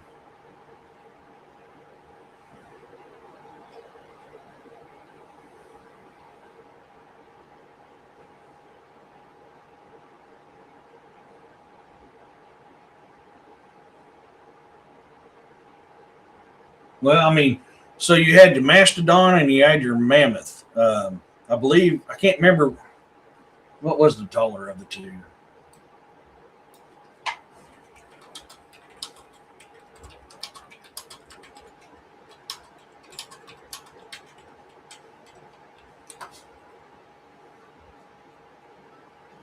So yeah, I was right. That's what I thought.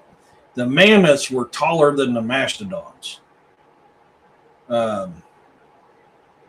While male American mastodons typically reach the heights of 8 to 10 foot, mammoths were greatly larger. A common mammoth was about 13 foot, and in others, there was time frames that a mammoth was 14 to 15 foot from shoulder to ground.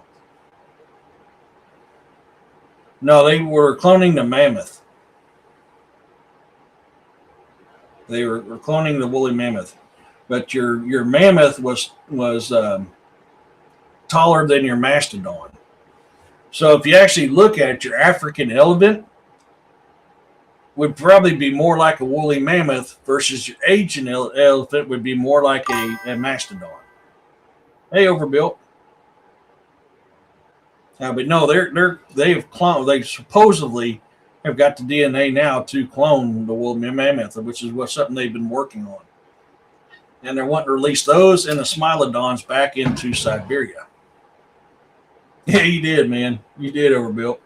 But and I've often wondered, is the African elephant, is that the modern version of the woolly mammoth, where your Asian elephant is the modern version of the mastodon?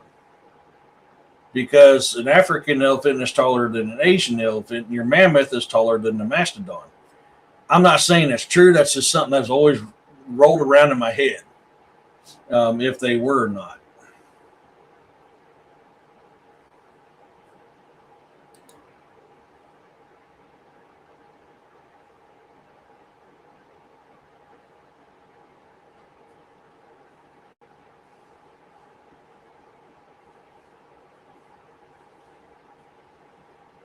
Yeah, right. I mean, I've always, I mean, since I was knee high to a grasshopper's ass, I've always have wondered that theory right there, because we know there was elephant types. Yeah, the pygmy elephant. Yeah, how can I forget the pygmy elephant?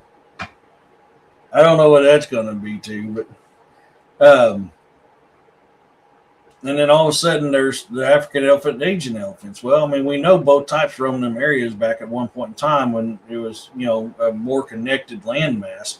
So some of these creatures going to those areas could have happened. Yeah, like the mastodon had the longer body, where the mammoth had a shorter body, but the mammoth was taller, where the mastodon was shorter. And a mammoth had flatter teeth, made good for eating grass, where a mastodon had cone teeth. It was easier for them to eat like leaves and tree vegetation and stuff like that. So your diet's going to change a lot of what something's like. Like where a mammoth had a dome head and a mastodon had a flat head. Look at your African and versus your Asian. I mean, you're seeing a lot of the similarities on some parts of it, not every part of it, but some parts of it, because of that. All in the legs. Yeah, I know. I got short legs and long arms. I'm more gorilla, I guess. I got the belly for it too. Although I've lost 67 pounds. During my intro video, where you see me sitting at the table getting set up to do that paranormal questioning part of the investigation, I'm smaller than I was then. Actually, I'm smaller than the last time Roxanne seen me.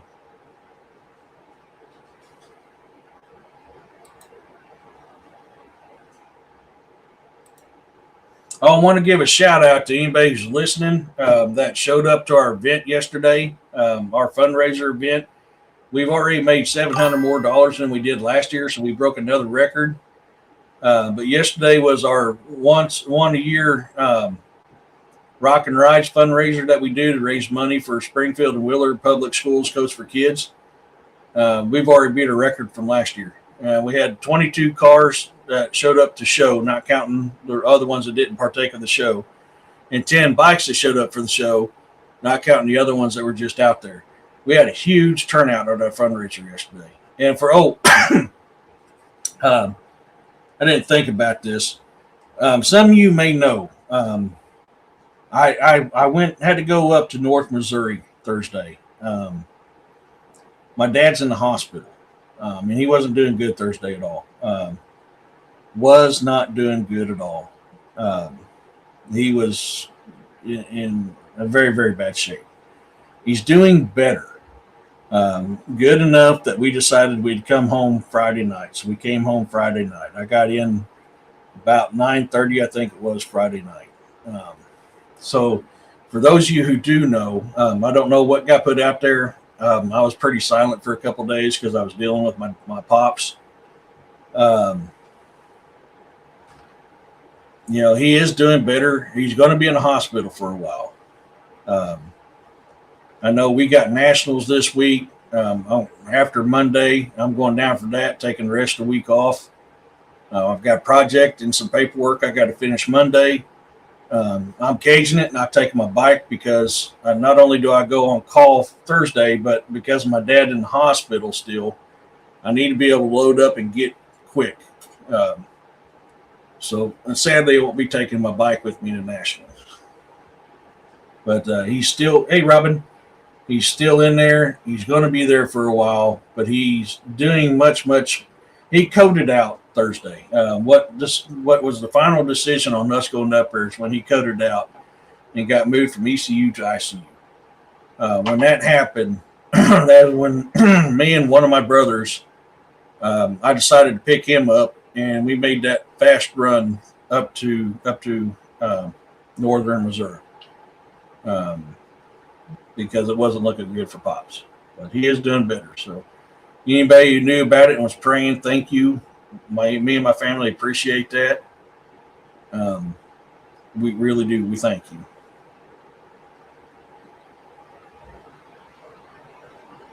Overbill his man. That sounds like a great idea. Let us clone or whatever Neanderthals next release them into Denver, Colorado. Yeah, I know, right? Maximus says, I heard talk about cloning a dire. Well,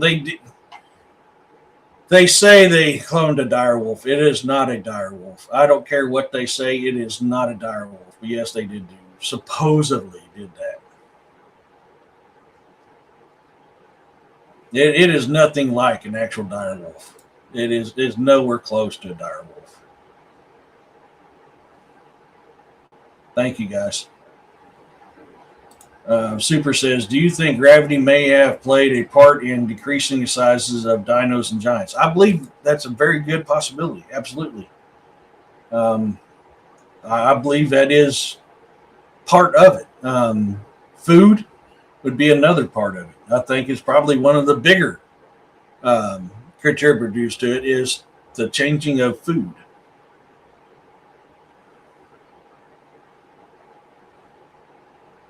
Thanks, guys. We know that in areas that there's less food, they do have a tendency to be bigger and meaner, where in areas where there's more abundant food, they do seem to be smaller. That's not always the case with every single species. So they could have, even though there's an abundance of food, they could have gotten smaller because the food type is different and doesn't support their body habits that they had prior. The oxygen is another one I believe is a very big possibility. Absolutely, because we don't have as clean of oxygen or the amount of oxygen that we had back in them days. I agree with both Jonaside and Roxanne on that one. I think that's another very huge contributor to it as well. Yeah, absolutely, Arlen. I believe you guys are right. I mean, that's just, not only is that in historical text, but I mean, I believe that's could be proven nowadays too. So yeah, I agree with you three on that a lot.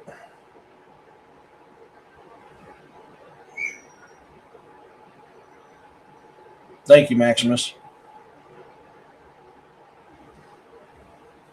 Yep. A lot of what's going to go on with my dad here in the near future depends on if he wants to keep being stubborn and hard-headed about things, to be honest with you. I mean, if he doesn't change his way, sadly, I'm not going to have my dad much longer. If he quits being stubborn and hard-headed, I will. So, I mean, a lot of my future really depends. It's in my dad's hands, man. You know, Pops has got to change. So,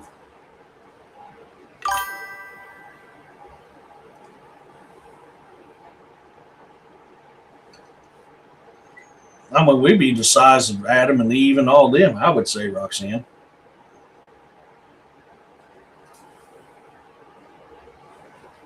You know, that's why I'm always telling people, everybody's so big about the Nephilim. Nephilim was only one type. Nephilim are for Judaism and Islam. There are many, many types of giants out there.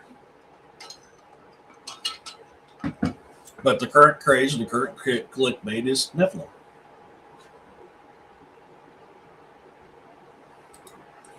Air pressure was higher for pre-flood. Yeah, absolutely. Yeah. I mean, they were. I mean, I agree with you 100% on that, Overbuilt. 20% smaller.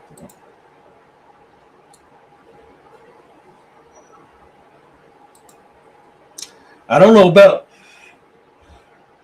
about being the smaller part, but the area.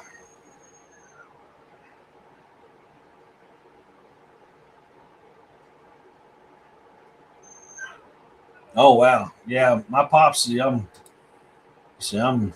47, so my pops is 58.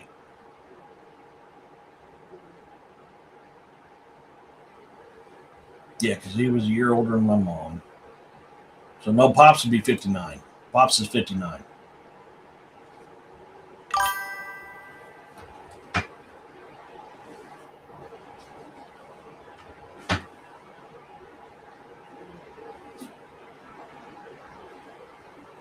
I'm waiting for that pop up so I can pull it up here.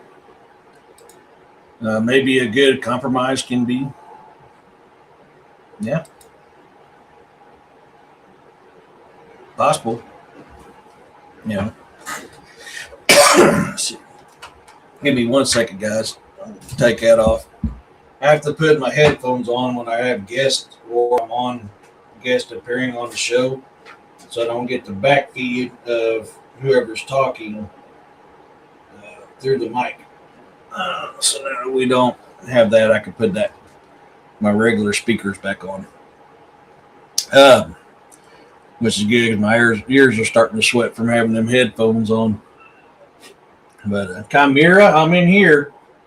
So if you want to be in here with me, you're going to have to come in here. But I mean, look at a lot of the animals we still have nowadays, back from the prehistoric time, and how smaller they are now compared to what they were then. Oh, a lot of them do. A lot of them do. In fact, if you listen, before the Osage went into the Sioux Nation, they were their own nation. They were giants. They were known to be 6 to 7 foot tall, where most of your modern Native Americans back at that time was 5'4". Yeah, that's she's my youngest daughter's dog, and somehow I wound up with her until my daughter can get her own place to have her. So I am dog sitting for my youngest daughter. She is a attention whore. She likes attention, and she doesn't like to be alone. My paternal grandpa was born in 1888. My grandma was in 1889. Oh, that's cool. Chimera, I'm in here, honey. Yeah, pretty much. Chimera, I'm in here. I'm back here in the office. I'm not in the living room. I'm in here, honey. I'm not in the bedroom. Come on. Come on, Chimera. Follow my voice. I don't know if you guys can hear her. She's whining like crazy. Makes me think of the ley lines and the more focused areas and places on Earth with power, gravity, many other forms. Yeah. No, she's a Yorkie or Shih Tzu. Ley lines is just a straight line that was physically seen. The actual lines of the Earth, the energy lines of the Earth are different, but your ley lines will go between point A and point B without moving, and it very similar to the natural lines of the Earth. Give me 1 second, guys. I'm going to get her, otherwise she's going to keep throwing a few.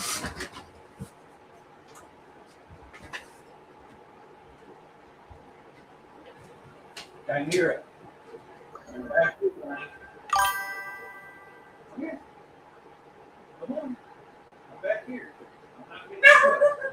Yeah, I'm not getting you up. Come on. I'm not getting you up. You can get back here by yourself. Yeah. Yeah, you got 4 legs. I got 2. You can walk. I'm not picking you up and carrying you. No. I'm not picking you up and carrying you. You got 4 legs. I got 2. You got more legs than I do. But yeah, I can see that comparison, Maximus. Yeah, I was. Come on, honey. I'm trying to read something. Yeah, I just to and more. And I give away as kittens because new landlords are anti-cat people. Yeah, I've got 3 dogs and 4 cats. I got too many. I need to finish giving her her haircut. My clippers died. So she's only partly groomed. Eric, aren't many pyramids and other ancient structures lining up in lines? Yes. And in fact, here in the United States, we have more pyramids than Egypt does or any other country.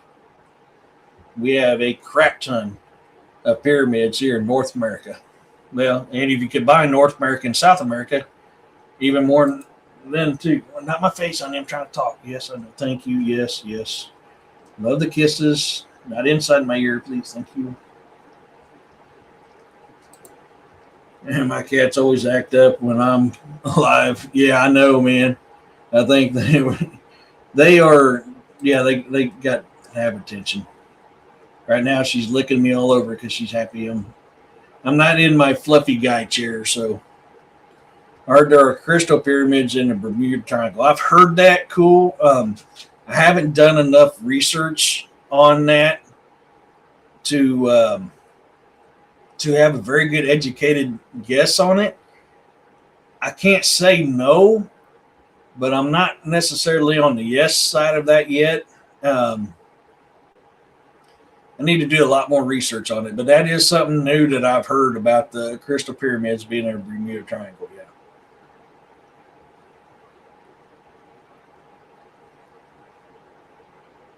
You're just licking me all over, ain't you? Spoiled, rotten little brat. I noticed the littlest cat has huge paws and elongated toes waiting for... Man, I'm waiting for him to hop up by people and go, hey, where's my food, woman? One of these days, that cat's going to do that, Roxanne. Hey, Carl. So, yeah. So, I mean, this was a good topic today. What'd you guys think about your topic? About the topic, man. I think it's fun. I wish more and more people would talk about this. They don't. A lot of people's into giants, and there's a lot of history of giants. I mean, I've said that for a long time, and we just kind of seen it here. I mean, we're seeing 3 cultures from the same area talking about the same thing. And then you've seen it where ancient Sumerian talks about exactly what I've said for years. The Old Testament is very similar. Or the ancient Sumerian is very similar to the Old Testament. I mean, that's because the Hebrews came from ancient Samaria. Roxanne, you loved it. Thank you. Thank you. Waiting for it to catch up on this side so I can see who said what. Monisha said, I love the topic. Thank you. Super says, I really enjoyed the discussion. Awesome. Thank you very much. Arlen says, we have a stone structure here in New England that aligns with the Stonehenge. Yes. I know what you're talking about. Yes.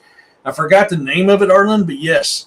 I've seen that. And there's a lot of places, throughout the world that if you use the ley line theory, which is the straight line view and not the energy flow of the earth, which also lines up with them, it's just not as straight and sexy as a ley line deal. You'll see how so many of these ancient structures were built on these energy points, and they all align together. Cool says there's a video of a sleeping giant walking up while someone is wiping his face off. I found it on Twitter. I didn't know it was real. I don't think that's real, man. That'd be funny to see, but I don't think it is. Need Ryan on for the Big W and SW. And the Not a loose, yeah. How about the geoglyph under the Lake Superior, or one of them? I've heard of that too, Maximus. Not a Lucy, yeah. Yeah, I've heard of that too. I find that stuff interesting. There's a lot of history built, buried under these waters, these man-made lakes. A lot of history that changes what we are taught, hidden under these man-made lakes. Or built. Hey, look up the guy, YouTube, Mr. Mountain Beast. This is in the title, Forbidden Canyon, 4 parts to it, never seen in Utah. Where's my phone? Because I'll forget it. Actually, I can just do it on here. Hold on, honey. Sit still, sit still, sit still. 9. Stopa.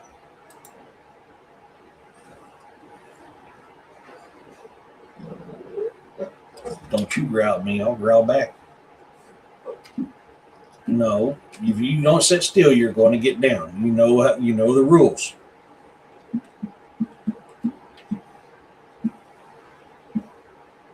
Come on, I'm trying to do something here.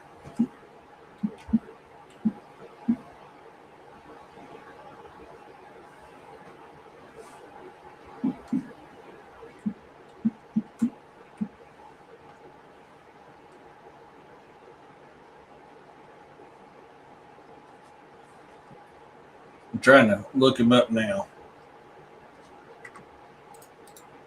There's no videos on that, so let me try this one. Let me get back up here. Hold on a second.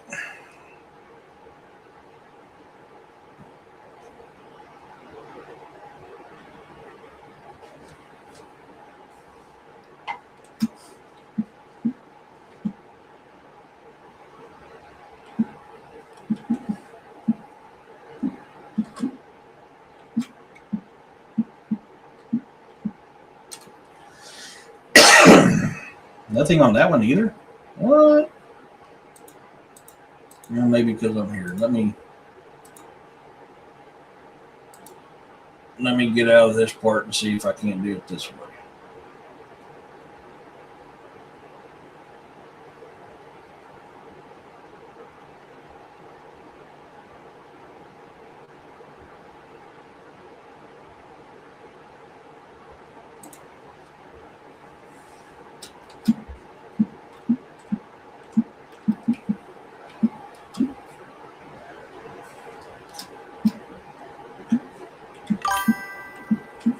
Dude, you're like making me super hot right now.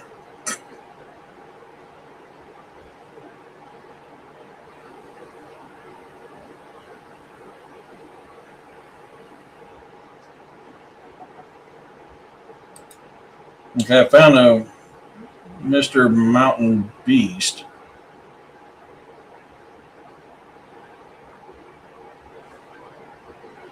So I found that. I'll have to look at it up here in a little bit.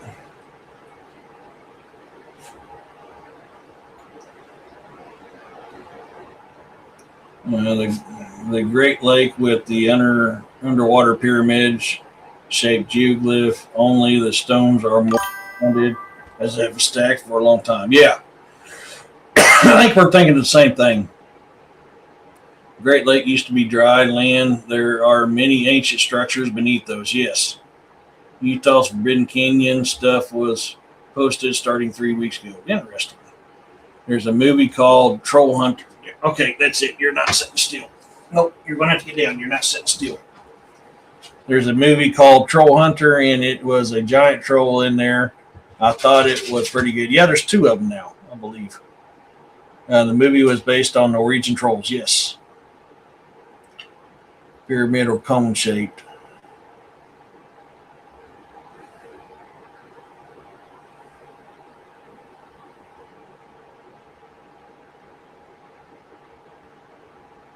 I snuck into a big forbidden canyon. I snuck into an ancient underground city. I snuck into a big forbidden canyon. What I found changed everything. Okay, so yeah.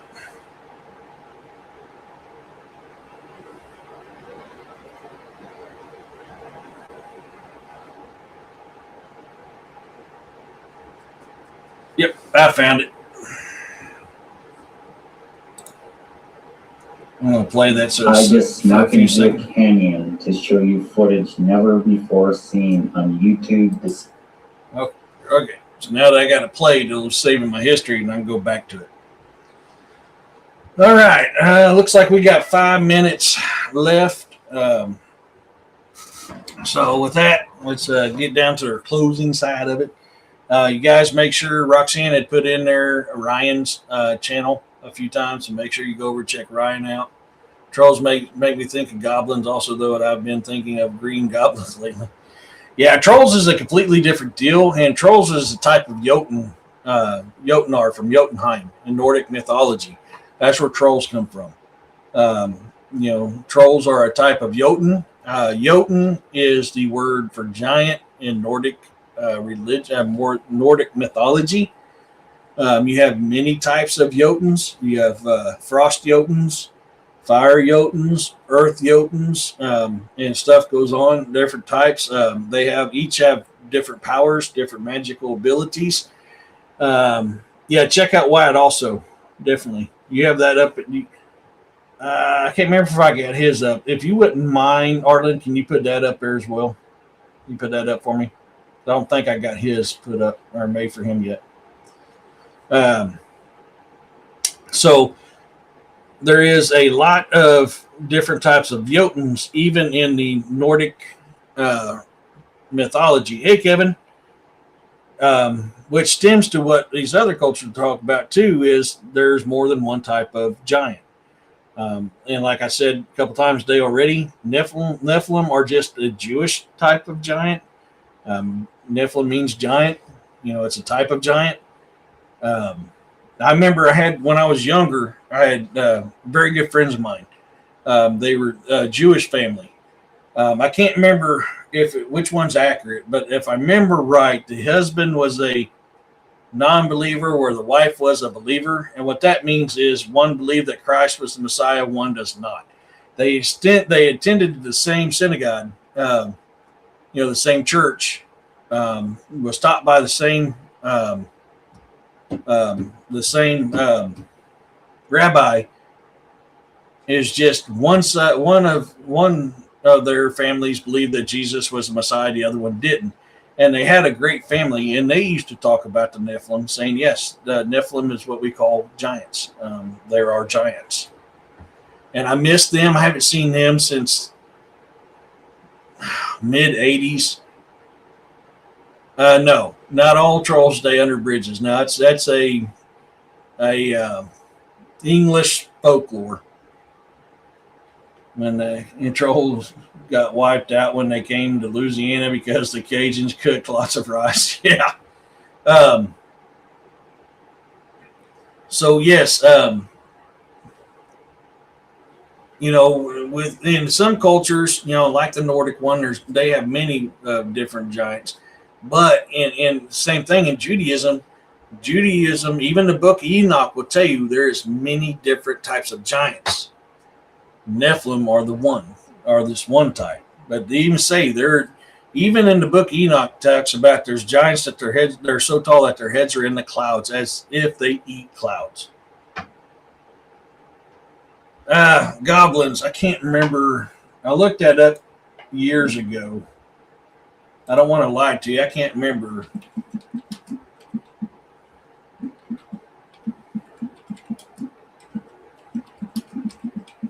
I want to say that was probably Celtic, but I can't remember.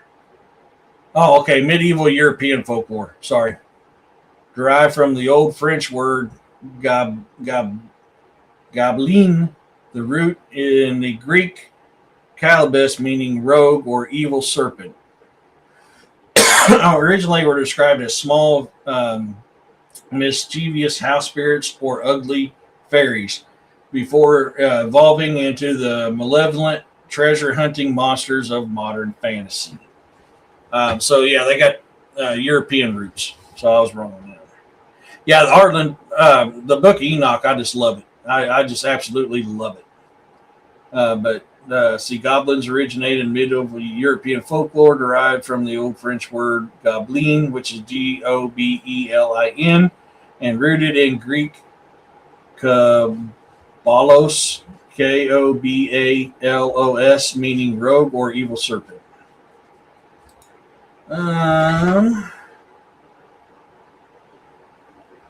see. European roots are in French, English, and Scottish traditions. Goblins are ambiguous beings. Some were malicious and lived in dark caves or roamed the countryside, while others, the hobgoblins or brownies, were friendly tricksters who helped the household chores if treated well.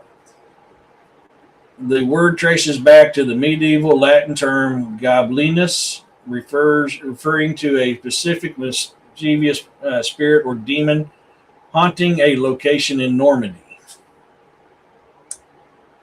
19th century, the concept of the goblin was refined by the Victorian literature, such as George MacDonald's 1872 story, The Princess and the Goblin, which portrayed them as underground subterranean miners. J.R.R. Tolkien in The Hobbit 1937 and The Lord of the Rings, Tolkien used the term incredibly with orcs to describe a distinct, grotesque, and malicious race of underground humanoids.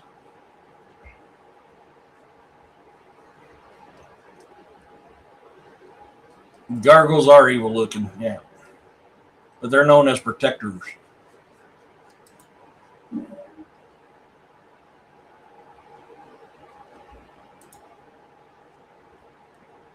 So, hell, we hit that part already.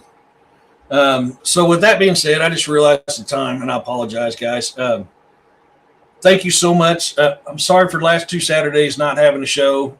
Between the 4th of July and our fundraiser yesterday, I was able to put on a Saturday campfire chat show. I'll be back from the rally. So next week, unless something happens, I will be having a Saturday show next Saturday. But 4th of July, I didn't want to do a show because I wanted everybody to be with their family to celebrate the 250th. Arlen says, I once thought the brownies or the burrowers had taken my salad tongs. So I went out and bought 2 more. I found the lost ones in the bottom shelf of my refrigerator door. I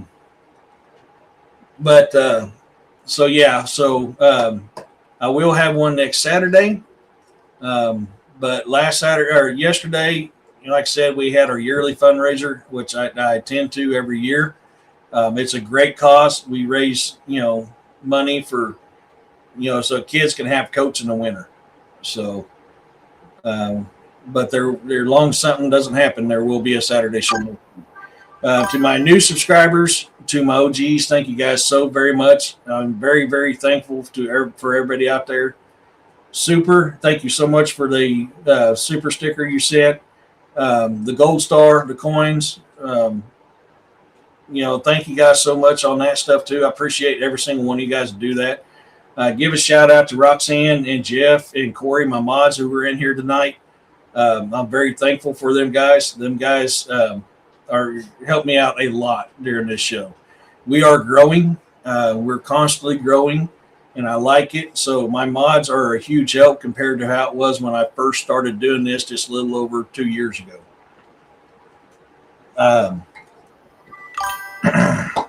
So I'm very, very thankful for every single one of them.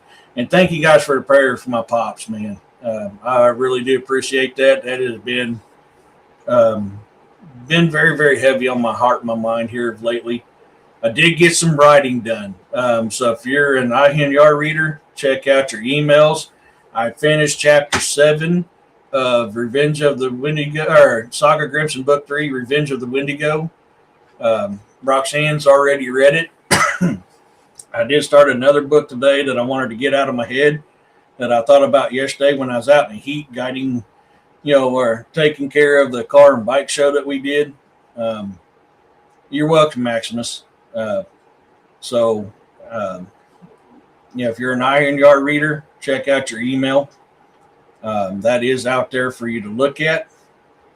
And with that being said, as always, everybody, peace, love, and blessings to you all. And until next time, keep William in your prayers too. He's hurt. Keep him in your prayers as well. So until next week, or I need to do a show working on one of my books. I haven't done one of those in a while, so I've got to try to get some time. It won't be this week, but I will be trying to get one of those shows put up on my writer's workshop show. I haven't done one in a very long time, so keep an eye out. I will be doing one of those here very, very soon. With that being said, peace, love, and blessings to you all. May your week be blessed and full of many, many blessings. And I'll see you then. Bye.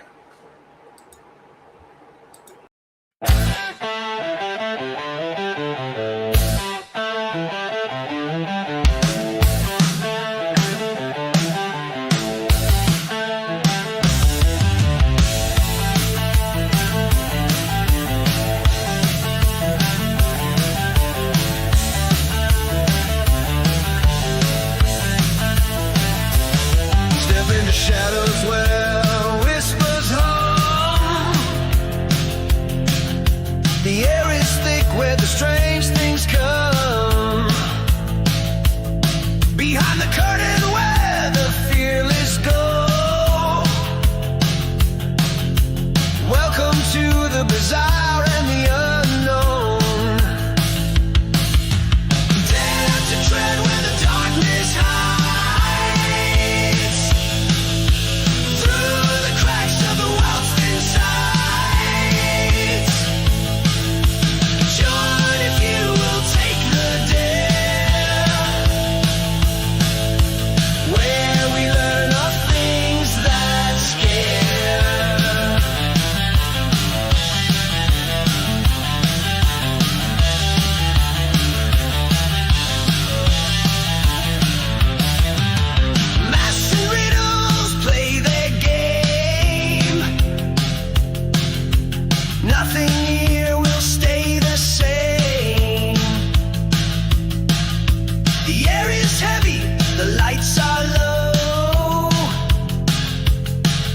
Secrets linger and shadows grow. The walls may shift, the ground may quake. It's a risk you take when the unknown wakes. Your pulse will race, your breath will freeze in this realm of uncanny mysteries. Dare to tread where the darkness hides. Through the cracks of the world's thin sides. Join if you will take the dare, where we learn of things that scare.